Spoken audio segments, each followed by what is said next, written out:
You pick up your phone to text a friend, and just as you reach for the keypad, their name appears with an incoming message. It happens when you walk into a room and realize you've chosen the exact same obscure shade of green as a colleague, despite never having discussed what to wear. I remember sitting in a room with a close friend for nearly 20 minutes without either of us saying a word. We weren't distracted, we were just existing in the same space. At the exact same second, we both broke that silence to suggest the same specific, slightly unusual plan for dinner. That flash of simultaneous understanding felt weightier than words. It was as if we were operating on a level that bypassed language entirely.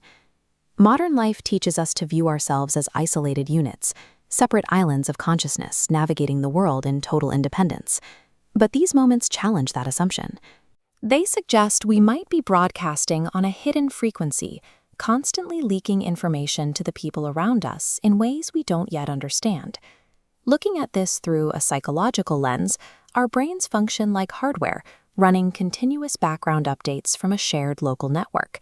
We are constantly absorbing microsignals, tiny environmental data points that the conscious mind ignores, but the subconscious logs.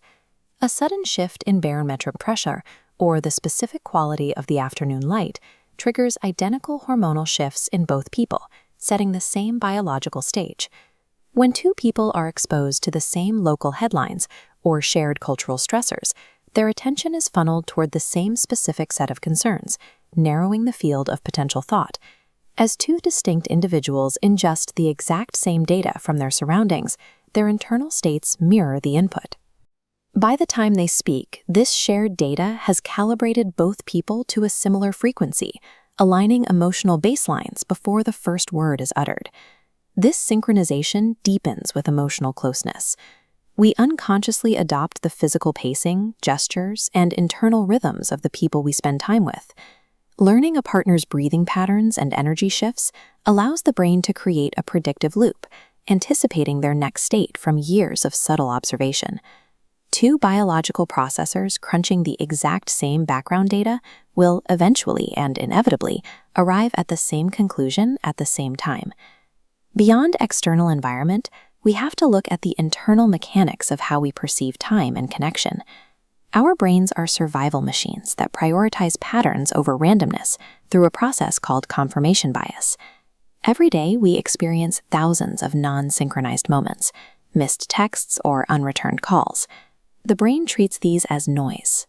Without a pattern, memories of failed connections evaporate. But when a coincidence occurs, the brain seizes it, elevating that single moment into something profound. Between the constant intake of environmental signals and the brain's hunger for patterns, the mystery of synchronicity is effectively solved by biology. The evidence shows that these moments are the result of data processing and cognitive filters, rather than anything supernatural. While the science explains the mechanism, the psychological how doesn't actually explain why these moments feel so vital to us. Mapping the data processing of the brain does nothing to lessen the emotional impact of feeling truly seen by another person.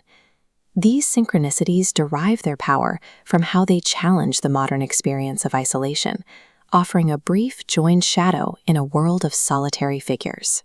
That silence in the room from earlier functions as an invisible conductor's baton, keeping two separate internal rhythms moving on the exact same beat. Reaching the same thought simultaneously is the physical proof of two people occupying a parallel emotional state.